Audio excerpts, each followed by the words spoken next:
here. Oh. So have any of you kids ever been surprised?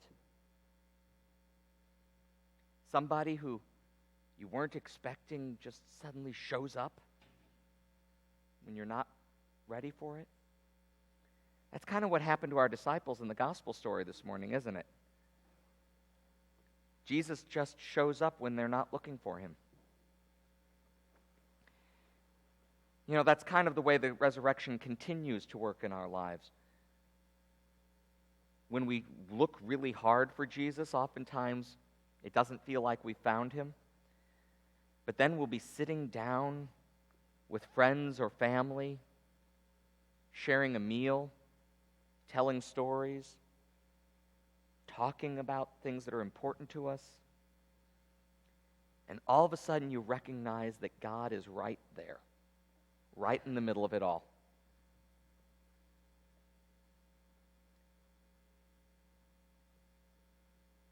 The resurrection is going to be experienced in the world through people like you, and you, and you, and you over there,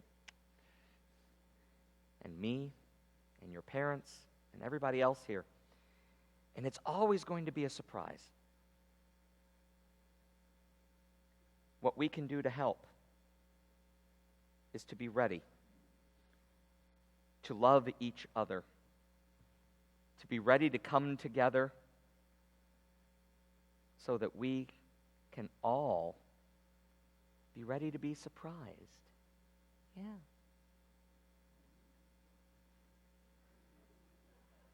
One of those God moments right there. This is how it happens. When we're open and we're ready to let God come yet again so that we can be made again into that people who share his love with all the world. Thanks for coming over, Miles. All right, here we go. Let's all go get some stamps. Whoa.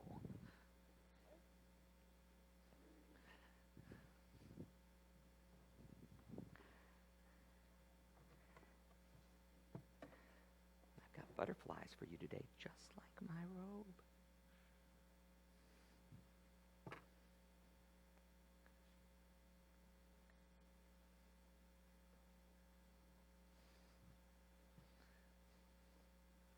There we go.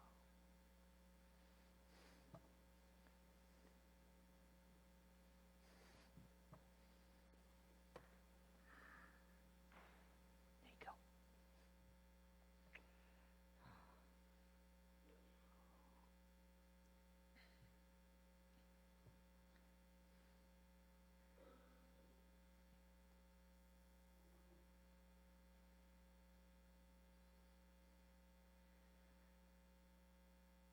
We see the things that we are expecting to see. Or the corollary of that, we do not see the things that we are not expecting to see. The human brain is a funny thing. It's constantly searching for patterns. It isn't particularly fond of new knowledge. Somewhere deep down, our brains want every bit of knowledge that we encounter, everything that we see or experience, to fit with things that we already know. Our brains do not like surprises.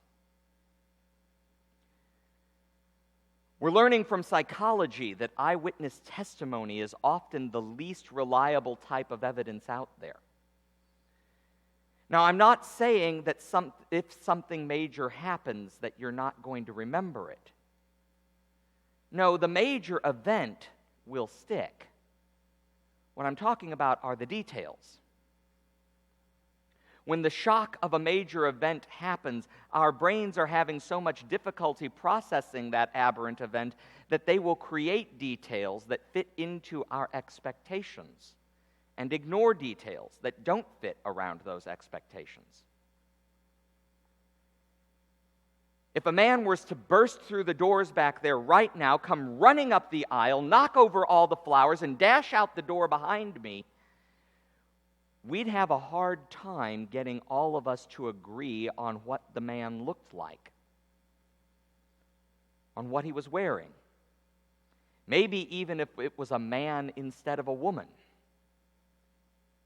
None of us would be expecting such an odd occurrence to happen here, and the shock would blind us to noticing the details. On the other hand, if I told you that the man was going to come running in here and knock over the flowers and run out the side door, that would be different.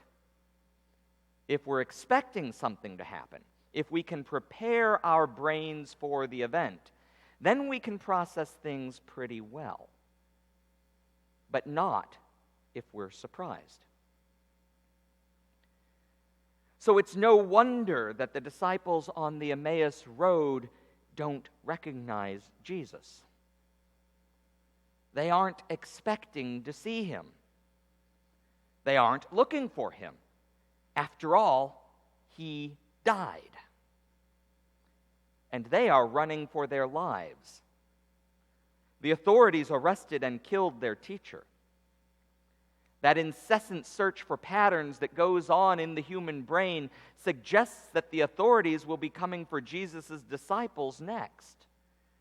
So they do the logical thing and get out of town. They've been through the trauma of watching their beloved friend and teacher tortured and killed. They are afraid for their own lives. They are not sure what they will do next. Of course they aren't expecting to see or encounter Jesus in any way. When Jesus encountered Mary Magdalene in the garden, it was his voice and the way that he said her name that broke through the haze of expectation so that Mary could see him for who he is. When Jesus encountered Thomas and the other disciples in the upper room, it was seeing and touching his wounds that broke through. For these two disciples that we encounter on the Emmaus Road today, it's the way in which Jesus takes, blesses, breaks, and gives bread to eat.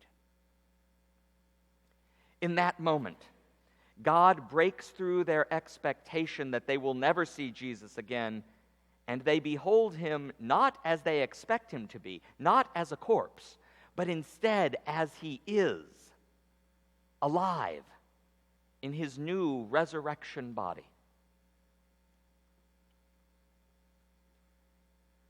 Our brains do not expect to encounter resurrection. It doesn't fit any of the normal patterns by which we make sense of the experiences of our day-to-day lives. Bodies that die stay dead. That's a pattern that makes sense to us. But resurrection, well, that turns everything that we think we know upside down. Resurrection is a frightening thing. We cannot control it. We can't turn it on or off. And just because we encounter it once doesn't mean that we can plan on when or where our next encounter with it might be. Even after the resurrection of Jesus, the normal pattern still seems to apply. And bodies that die tend to stay dead. It would be easier to ignore the aberration of Jesus' resurrection and just get on in a world that fits our patterns of expectation and experience.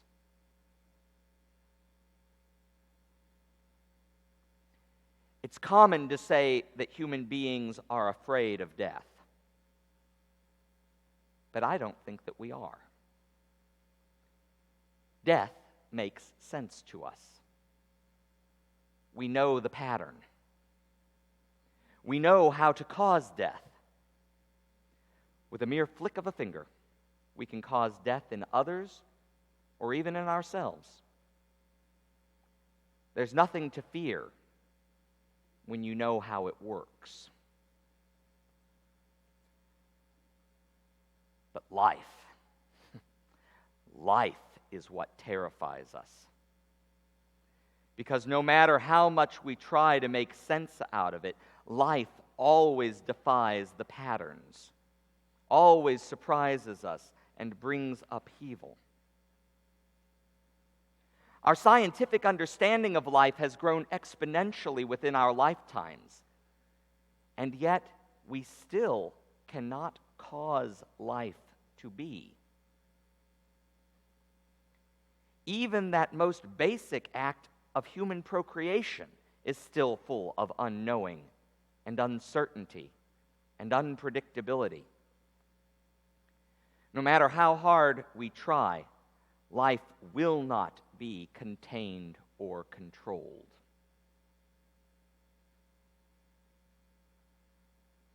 We think that we know what life is. Actually, we know that we don't know what life is, at least not completely. And that terrifies us. And so we cling to what we do know. Death makes sense. And so we cling to death and pretend that death is life. We reject true life because it doesn't make sense. It terrifies us because it cannot be controlled. Resurrection threatens us because it demands that we give up our expectations and our desire for control. Life happens to us as this out-of-control gift that demands that we step outside of our comfort zones and be transformed into something that we don't yet understand. To experience resurrection, we need to stop looking for the things that make sense, the things that we can contain and control, and instead we need to be ready and willing to see the things that are unexpected.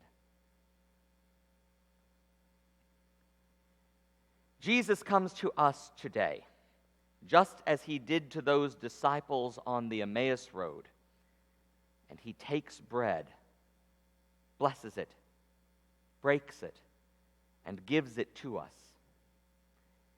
He comes to us and turns our lives upside down and invites us to join him in this new, wild, out-of-control life that threatens death and everything else that makes sense. Jesus calls us to life in his kingdom and sends us out to bear witness to the living God that we meet here, the God who is made known to us in the fellowship of this community and in the breaking of the bread.